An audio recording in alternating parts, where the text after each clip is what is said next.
So it's not that you're setting yourself against an ancient text, but against the way that a religion is developed around it.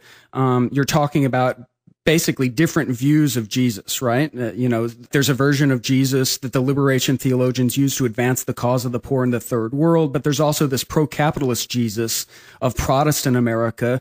Some Christian leaders actually preach a prosperity gospel that says Jesus wants you to succeed in your business or succeed on Wall Street, that Jesus wants you to be rich.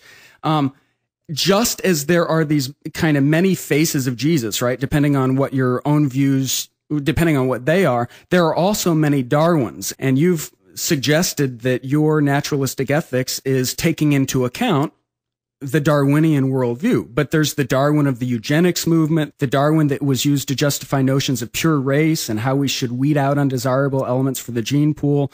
Then on the other extreme, there's the Darwin that Marx said undergirded his arguments.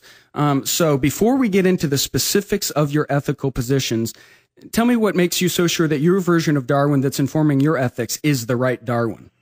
Well, I'm not particularly wedded to Darwin as such. I'm wedded to an evolutionary understanding of how we got here and of what human nature is like. So it's not really for me a question of arguing about how best to interpret Darwin. It's really a matter of looking at the best scientific view of what we are like and what the world is like. And so that's obviously not Darwin's anymore because science moves on. But I think it's the current evolutionary theorists and evolutionary psychologists are working within a broadly Darwinian framework. I don't actually think, by the way, let me make this clear because you've been talking about ethics and Darwin quite a lot. I don't think that any ethical conclusions follow from Darwin or what Darwin wrote, or for that matter from evolutionary theory as such. I think that people who believe that because of evolution, therefore, there's some ethical imperative to promote the survival of the fittest was simply mistaken. They were committing a fallacy that philosophers call the naturalistic fallacy.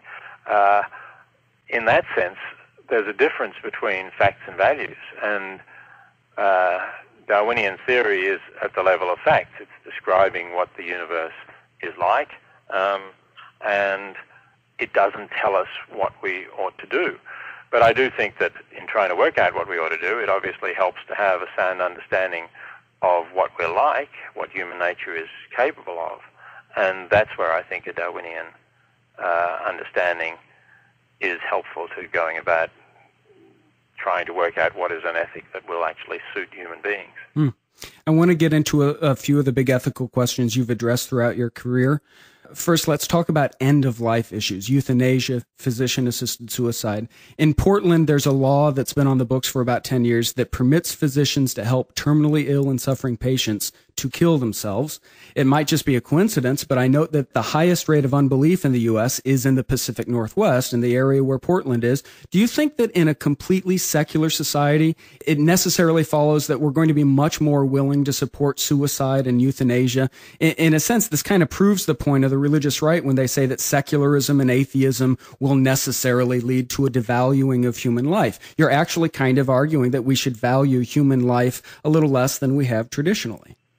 It depends what you call valuing human life. I mean, what I call valuing human life is allowing the human beings who are living that life to decide for themselves when it's a life that's worth living, and to decide for themselves when, because they're terminally ill, perhaps dying of cancer or some painful disease, it's no longer worth living.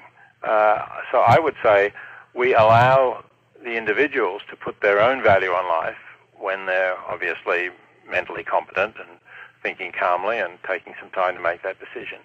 And that's what the law that you referred to, which actually applies to the state of Oregon, not just to Portland, that's what it does. And there are a couple of other countries that have similar laws, or ones that actually allow active euthanasia as well, like the Netherlands and Belgium. And right. So I think that in those countries, what people really value is the individual right to decide if your life is worth living. And yes, I would say that if you have a secular society, then you're free from this idea that somehow God's the one who's going to decide when you live or die, and it's your duty to maintain your life until God takes it from you, or something like that. I mean, because I don't believe any of that, I ask myself the question: well, who is in the best position to decide when your life is no longer worth living? And my answer is, if you're mentally competent, thinking calmly, you are. It's also this argument against the sanctity of human life. It's not just a matter of that it's my right to decide, but also, since there is no sanctity of human life is in no sense sacred, that we can't argue the state should protect people from ending such a sacred human life. Well, that's true. I don't accept the idea that there is such a thing as the sanctity of human life. That, again, I think is essentially a religious notion. And I don't see that the state, therefore, would have a role to play in protecting that. The state can have a role to play in ensuring that these decisions are made by people who are mentally competent, or that they're made in a proper way, that there's no abuses or attempts to sort of put pressure on people to end their lives. I think the state can have a role in that sense, but I don't think it should be trying to force people to stay alive against their will. You mentioned the Netherlands and active euthanasia that occurs there. They don't do only a physician-assisted suicide, but they've engaged in killing severely disabled infants. It's not just a voluntary decision of a mentally competent, terminally ill and suffering patient to end his or her life, but parents or physicians saying this severely disabled baby has no good life prospects in our judgment, so let's, do the right thing, in quotes, and kill it. But this is kind of the slippery slope that a lot of people in America are so afraid of. It's exactly what the pro-life cultural conservatives say physician-assisted suicide is going to lead to. This active euthanasia position is, by definition, kind of anti-life, or anti kind of life at all costs. You could argue that it's pro-quality of life or something like that. Yes, it's certainly anti-life at all costs, and I think that's right. I don't believe that life is always a value, no matter what its quality might be. It is about quality of life. In terms of non-voluntary euthanasia in the Netherlands, euthanasia of severely disabled infants, it does happen, but I think on a very small scale. I think there was a paper published by one of the leading hospitals which talked about 22 cases in 7 years, so about 3 cases a year. And always the parents were fully consulted and briefed by the doctors, and they were really pretty hopeless cases. I think, people ought to realize that it's not all that different from what goes on in major hospitals in this country, where doctors and parents decide to withdraw life support. To pull the plug.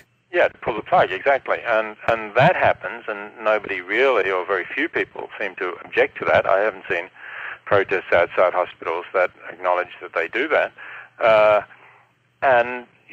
I think that the Dutch are really right to say, look, there's not a very big distinction between saying this baby's prognosis is so bad that we should turn off the life support, and saying, well, this baby's prognosis is so bad that it's better that it not go on living. And since this baby is not on life support, we can't end that baby's life by pulling the plug, but we can end the baby's life by giving a lethal injection. I think what's important is the decision whether the baby should live or die on the basis of the baby's condition, and of course the consultation with the parents. It's not so important whether death comes because you're able to turn off a respirator or because you give a lethal injection. They're both sort of technical means of achieving the same end.